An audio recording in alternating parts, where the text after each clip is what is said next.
presenting Joel McCrea as Jace Pearson in Tales of the Texas Rangers.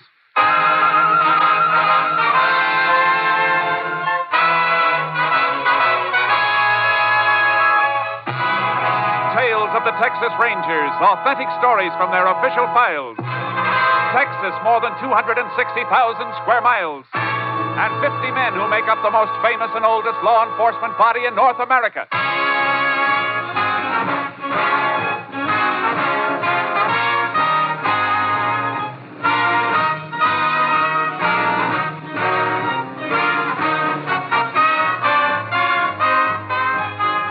Now, from the files of the Texas Rangers come these stories based on fact. Only names, dates, and places are fictitious for obvious reasons. The events themselves are a matter of record.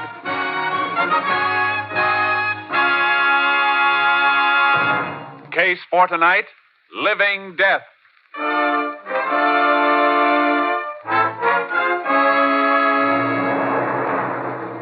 It is 2 a.m. on the morning of October 3rd, 1948. A man stands in the brush on the American side of the Rio Grande, watching another man wading rapidly across the river from the Mexican side. Come on, hurry up. Senor Green? Senor Green, where are you? Over here. And shut up. Oh. I almost fallen. Never mind. You crazy wearing a white sombrero with that moon? What is the harm, Senor Green? Nobody see the ego but you. Don't be too sure of that. Somebody followed me down here. I don't know whether I shook him or not. The border patrol? No. Hijacker, maybe. You got the package? Oh, see. Right here. 20 ounces. Okay, here's your money. 200 an ounce. $4,000. Oh, gracias. Will be another shipment next week. Yeah, I know. I'll meet you here again on the 12th. Same time. And be a little more... You all right, amigo? Someone does follow you? Quiet. Sound came from over there. He's moving this way. You'll have to crawl through that clearing first, and the moon's right on it. You going to use a gun? What do you think I got it for? Keep quiet. There he is, coming into the moonlight. Yeah, and he doesn't see us. Just like a sitting duck. Oh! You hit him, senor? Yeah.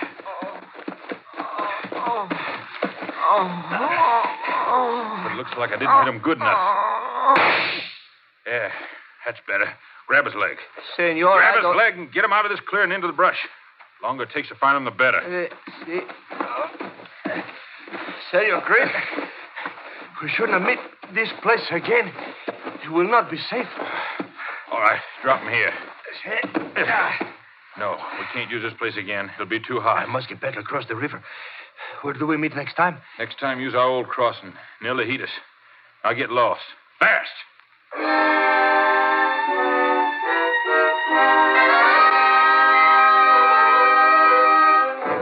The body of the slain man was discovered, but for 2 months there was no clue to point to his killer.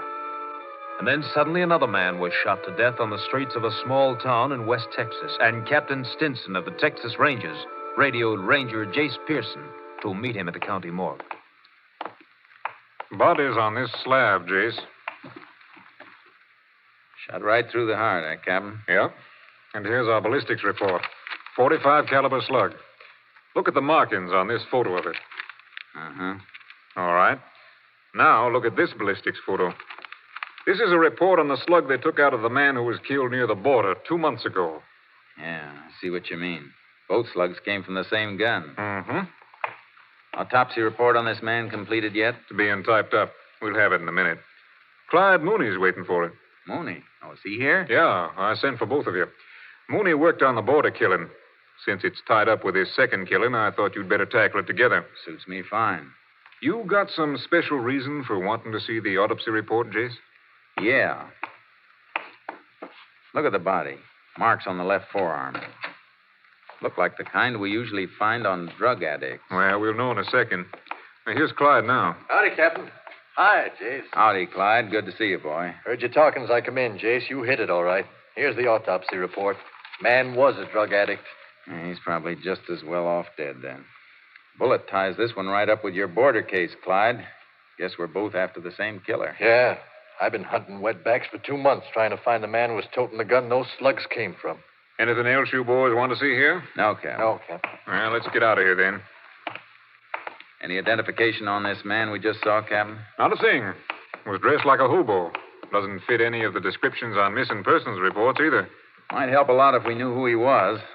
'Cause I can't see this killing as a job done by a wetback. Why not, Jace? It was somebody sneaking across the border. Tracks weren't clear by the time the body was found down there, but there were tracks. Both your cars in back near mine? Yeah. Yeah. All right, Jace, go ahead with your theory. Well, a wetback sneaking into the country to earn a few dollars working is usually too poor to own a gun, unless he's carrying something across with him. You thinking of those hypo marks, Jace? It adds up to me. Narcotic smuggling. Might be. Man who was killed in my territory could have been shot because he spotted somebody crossing with the stuff. Well, that's possible. But how about the dead man we just left? He wasn't shot near the border. It looked like he was down and out. Had the habit, but not the price. Might have tried to get some narcotics by threatening to expose the peddler. I'll buy that, Jace. How about you, Clyde? Best bet I've had so far. All right, Jace. Where you planning on starting? Back along the border. What, my area? No, killing was made that spot too hot for them. They'll go back to some old crossing that's cooled off. I know a few, and you probably know a few. Well, yeah. Place west of Laredo. Then there's Devil's River. That's been quiet lately. Yeah, and the Castellon area and the Big Bend, up through Lajitas and Redford. It's a big border. Yeah, so the sooner we get started, the more of it we can cover. You're dragging a double trailer, Jay. Suppose I load my horse in with charcoal. We'll use one car. Good. Let's go.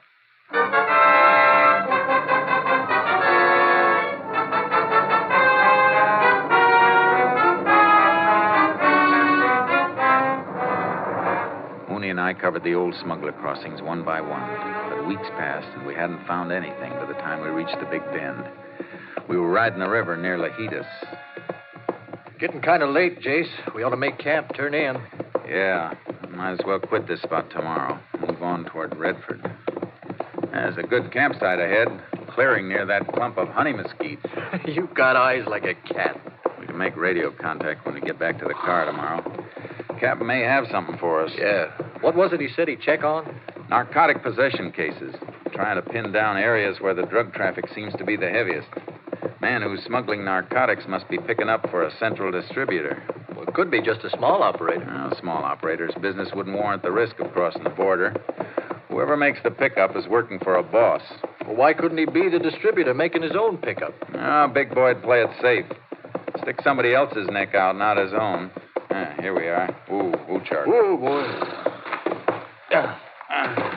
You want to get the bedrolls off, Jace? I'll strike a fire, get some chuck cooking. No, let's skip the fire and eat cold.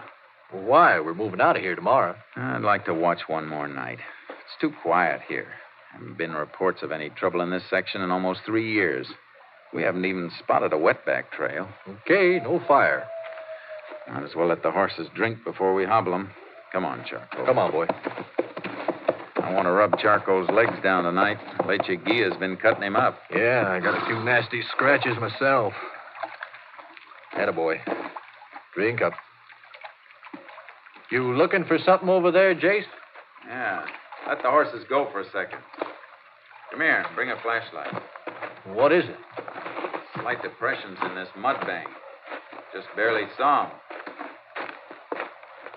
Flash the light. Yeah. They were tracks, all right. Not much left, though. Something else here. Piece of paper half buried. Must have been stepped on.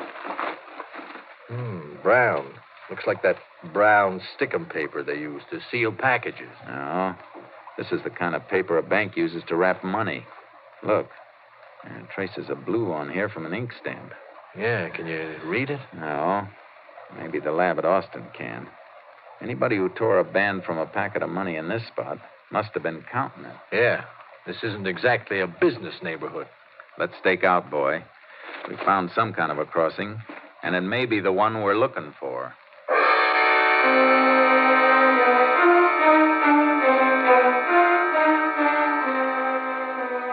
We didn't dare move out of the area. We took turns sleeping and keeping the horses out of sight as much as possible. At night, we crept out along the river, moving slowly under cover. 5 nights now, Jace.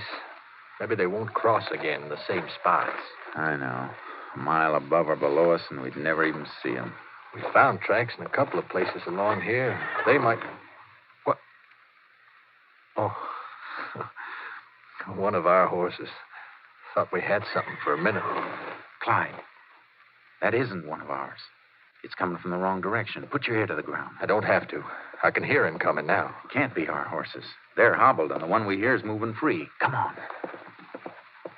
Don't show yourself on the riverside. That's where his contact will come from. Coming now. There's something moving in the water out there. A few hundred yards down. Our horses would have to be up the other way. We'll have to try it on foot. We haven't time to go back and get mounted. If they make a fast pass, we'll never get there in time anyhow. We'll have to risk a little noise. That moving horse will cover our approach until he stops. Step it up. The contact is across to this side by now. I can't see him out there anymore. Wait. The horse is stopping, too. Diego? Oh, here, senor. Come on, give me the stuff. Here's the money. They're not wasting any time, Jace. No. Let's go. Stay where you are! Both of you! Keep going, Diego. Run! Get up, boy! I'll get the one in the river, Jake. Stop that horse! Come out of that water!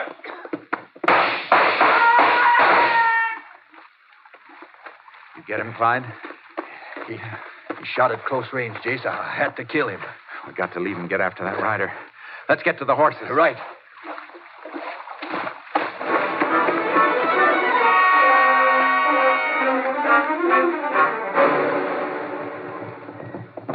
Only we've been 50 yards closer to him back there, Jace. He went over the ridge up ahead. We can pick up his trail up there. I could swear I hit him when I fired. I hope you did. Narcotic traffic's the filthiest thing on earth. Oh, here's the ridge, Jace. Whoa, boy. Whoa, Charcoal. Boy. Yeah. Look where we have to track. Mesquite and Greasewood. Ground as hard as rock. Won't be much of a trail here, Jace. It'll take us hours to cut back and forth looking for soft spots. No time for that. Get off. Yeah. It's going to be too bad if I didn't hit him. A blood trail's our only chance. Yeah. They'll find another contact for narcotics across the border. Sure they will. Unless we get to the man we're after. He's the only one who can lead us to the ring on this side of the border. And we've got to get to him before he gets rid of that package.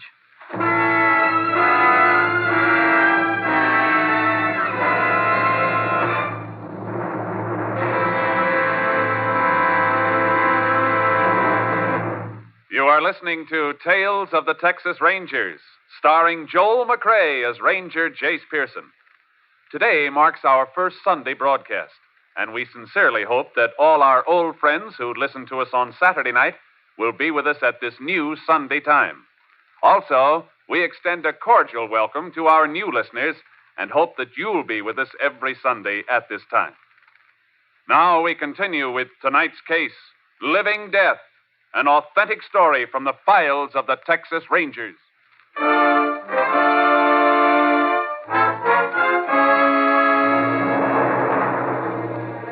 We combed the ground for a blood trail, and we found it. Not much, but enough to follow. It led through the Mesquite and Greasewood, but the rider knew the country. He'd been weaving through the roughest spots. He's a smart one, Jace. Yeah, slowing us down all the way. Got a good hour on us by now. And an hour is too long. He's probably just using that horse to get to a car someplace. We can't waste any more time trail cutting them. No.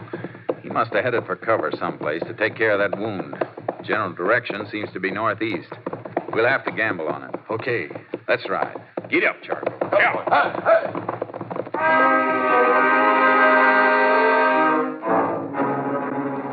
After 2 miles, we reached a road and picked up the trail again. We had horse tracks to follow now, and they led to a dilapidated barn near a rundown ranch house. He was here, all right, Clyde. Blood in the hay and this torn cloth. Ripped a piece off his shirt to make a bandage. He knew this spot and headed right for it. Must have been here before. Yeah, but we're still way behind him. Main road's only a mile or so from here. He's gotten to his car by now. The ranch house is dark. Let's wake him up. They might have seen something or heard something. Leave the horses here. Okay. This place sure has gone to seed, Jace. Yeah, it's a big house. It's falling apart. Fences sagging, no stock. Must have been a nice ranch once, though. It isn't anymore. A man gets his living from the earth, you'd think he'd take better care of it. Here's the house. Open up. Hey, wake up in there. Who is it? Texas Rangers, ma'am. We'd like to talk to you. Just a minute.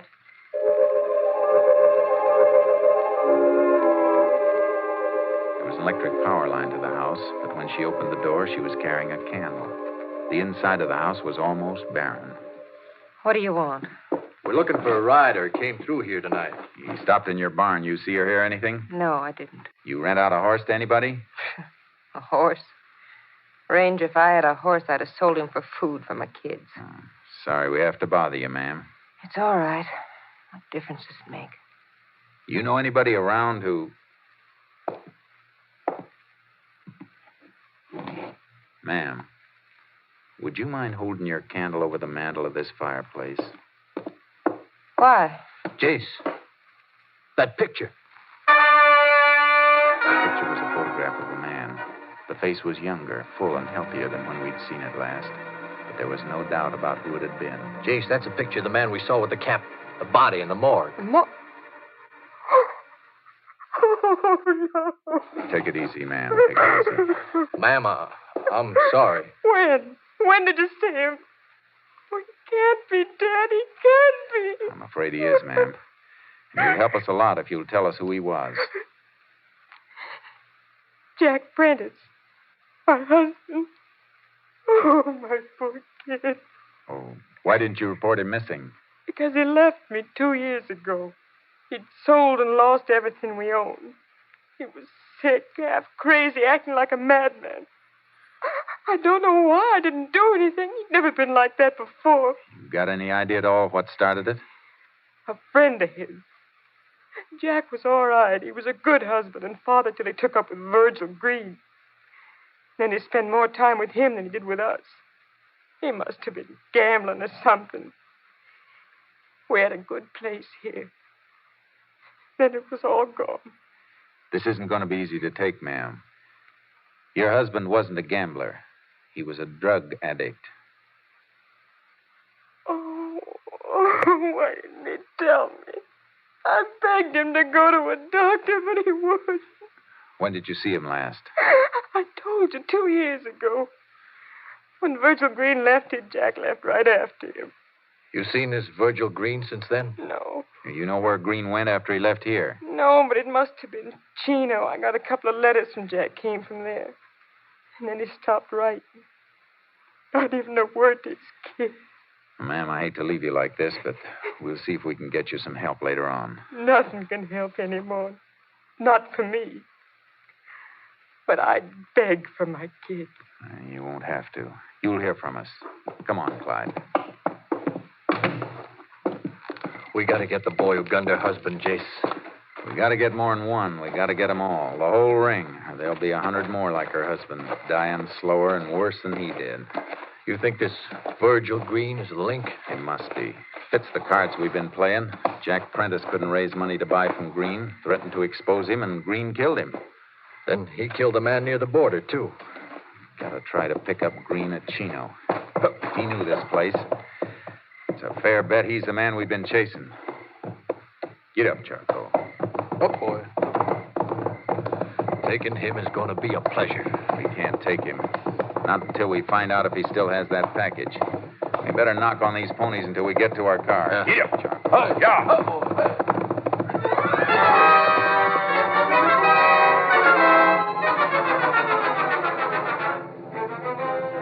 We got to the car, but before we headed for Chino, I put in a phone call to Captain Stinson.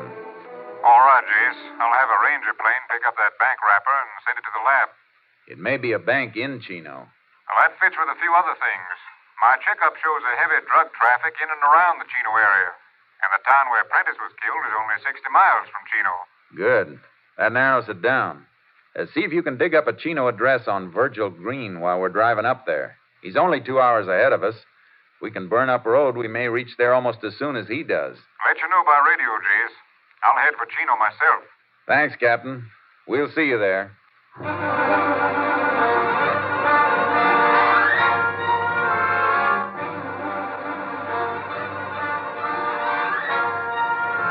were less than an hour out of Chino when our short wave came through with Green's address. KTXA to Unit 10. Unit 10 to KTXA. Go ahead. Address of subject Virgil Green is Greendale Ranch, State Highway 39, 14 miles west of Chino. Got it. Any report from lab on bank money wrapper? Stamp on money wrapper restored by Austin Lab. Money and packet came from Chino State Bank, corner Main and Crockett in Chino. 10-4. Unit 10, clear. KTXA Austin. That's all we need, Jace. Yeah, we can get Green in sight before he unloads that package.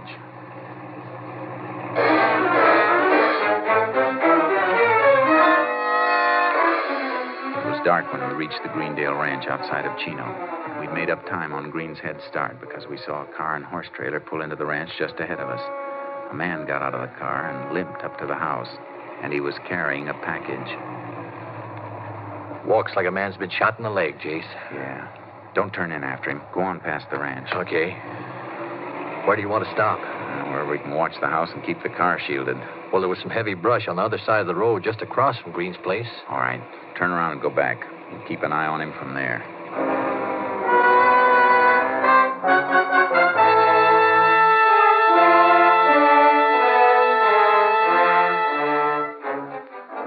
We kept a watch on Green's house all night, but nobody showed to pick up the package. The next morning, Green came out and got into his car. We followed him into Chino. He's pulling into a parking space up near the next corner, Jace. Yeah, slow down. He's getting out. He's got the package, all right, sticking out of his pocket. Park here, quick. He's going into that building on the corner. Come on, before we lose him. Hey, the street sign, Main and Crockett. And he went in there, Jace. Chino State Bank. That's where the money wrapper came from. Don't go in. Just walk around the corner. We can look through the bank windows.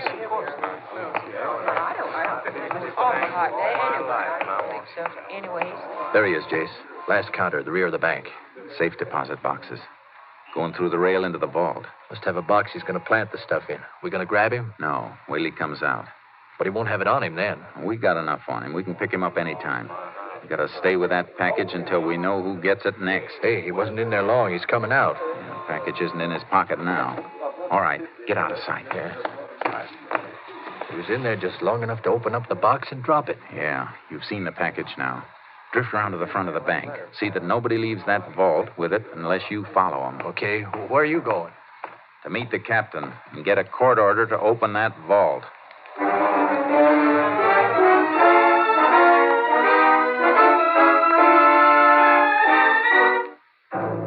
We got the order. Then we waited until the bank closed and the employees were out. We got the president of the bank at his home and took him back to open the vault. Narcotics, most distressing, gentlemen. Oh, come in, please. All right. Which box is Green's? 421, right here. Want to open it for us? Why, of course. Say. It's empty. Now, couldn't you have made a mistake, Ranger? No. Clyde, are you sure that package wasn't taken out? Positive, Jace. I watched every single person went in or out till the bank closed.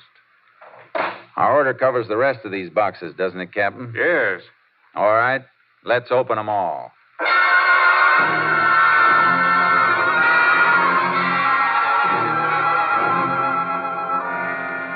We found what we were after, but not the way we expected to find it.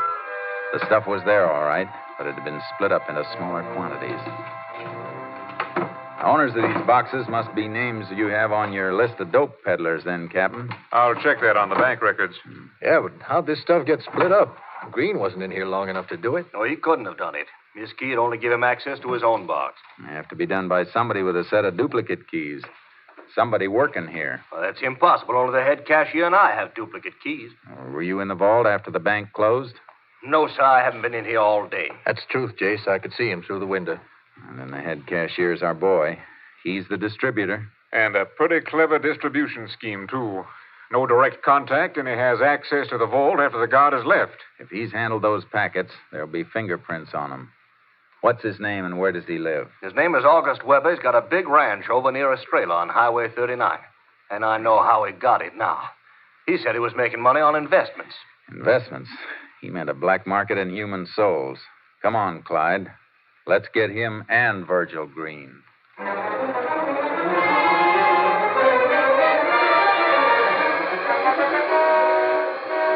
found the house, an elaborate building on a fine ranch. There was another car in the driveway when we pulled up. Hey, Jace, that car in front of the place. Yeah, we're in luck. It's the car Virgil Green was driving. Light around the side of the house by that French door. Maybe they didn't hear us drive in. Good. Let's slip up on that side of the porch and find out. Might be able to take him easy. Don't count on it. Cold-blooded killer like Green. He'd keep on killing as long as he has a gun.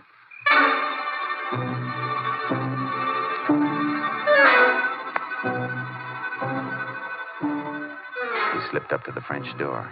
It was locked, and we couldn't see through it. But their voices drifted out through an open window. Telling you, Weber, my leg's infected. I gotta see a doctor. Have him report a bullet wound? You want me to die? I could put a bullet in you, too. Well, let me know when you want to try. I've done a little killing myself, Green. Only I've been smarter about it. Nobody's caught me yet. All right, Clyde. Let's kick a hole in this door. All right, don't move. Rangers! Don't reach for...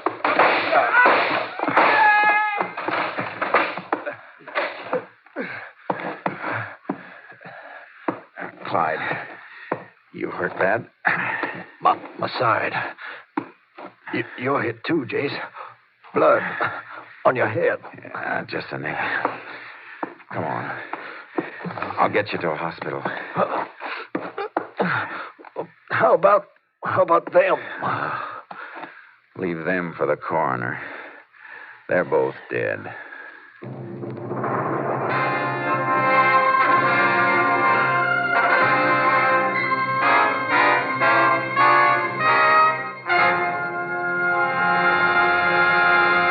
The gun found beside the body of Virgil Green proved to be the murder weapon the Rangers had been seeking. Narcotics peddlers having safe deposit boxes at the Chino State Bank were rounded up, and they admitted they had been supplied by August Weber. They were tried and sentenced. The traffic in living death was halted.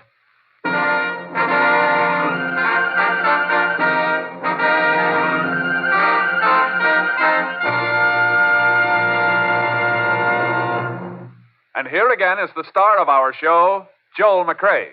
A friend of mine returned recently from a visit to Texas.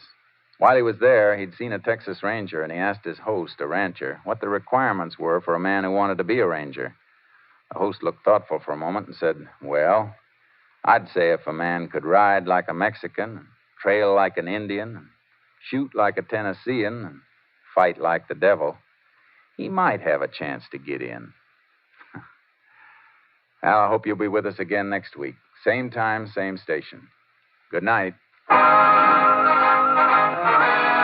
week, Joel McCrea in another authentic reenactment of a case from the files of the Texas Rangers.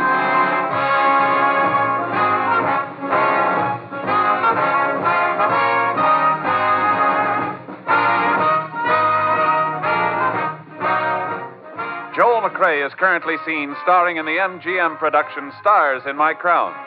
Tonight's cast included Tony Barrett, Barney Phillips, Larry Dobkin, Byron Kane, Ken Harvey, and Lillian Byam. This story was transcribed and adapted by Joel Murcott, and the program was produced and directed by Stacy Keach. This is Hal Gibney speaking.